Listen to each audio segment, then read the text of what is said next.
Hello, welcome to my APWH Prevail, Unit 2, Topic 5 and 6, Culture and Environmental Consequences of Trade in 13th and 16th century. We start from the cultural consequences first. The Muslim merchants spread Islam throughout the Indian Ocean trade network.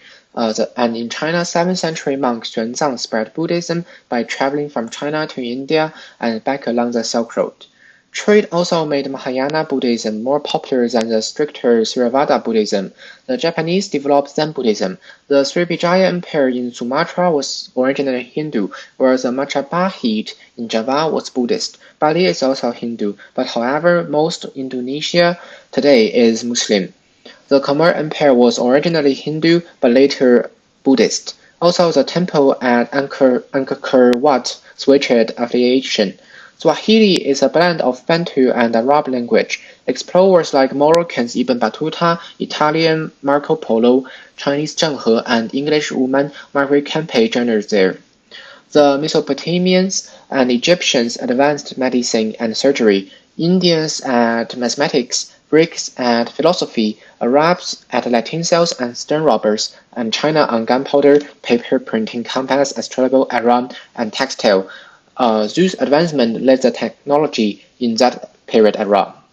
The slaves have also become commodities and trade throughout the world. We also need to go through some important geocities in 13th and 16th centuries, which are Samarkand and Uzbekistan, the Kashgar Euphrates section of China. That is important to remember that Kashgar is not Tashkent. The Tashkent is a city at Uzbekistan. The Timbuktu at Mali, the Mogadishu at Somalia, Kilwa at Tanzania, and Baghdad at Iraq. This city used to be very thriving during 13th and 16th century, but however, their today's situation is not very good. We also need to go through the Timurid empires. The founder is Timur, who had an underdeveloped leg as a result of an injury in his childhood, but he still became a Mongol-Turkic warrior and leader of the Timurid Empire. His capital was at Samarkand. He being known as the Sword of Islam. He spread the religion extensively through his conquest. He claimed to have descended from Genghis Khan, and he was as ruthless as his ancestor.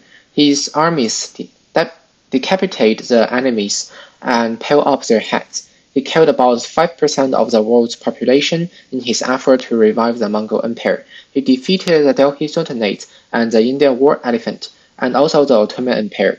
He outflanking the Sultan Bayezid at the Battle of Ankara in 1402. His empire split after his death, but one of his descendants was Babur, who is the founder of the Mughal Empire in India. Now we're going to talk a little bit about the environmental consequences.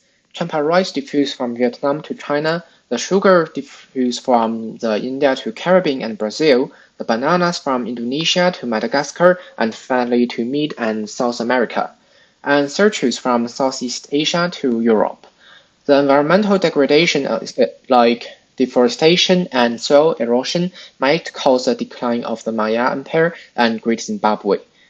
Disease like the 14th century's explosion of bubonic plague, which killed 1/3 of our European population, also diffused throughout the trade network.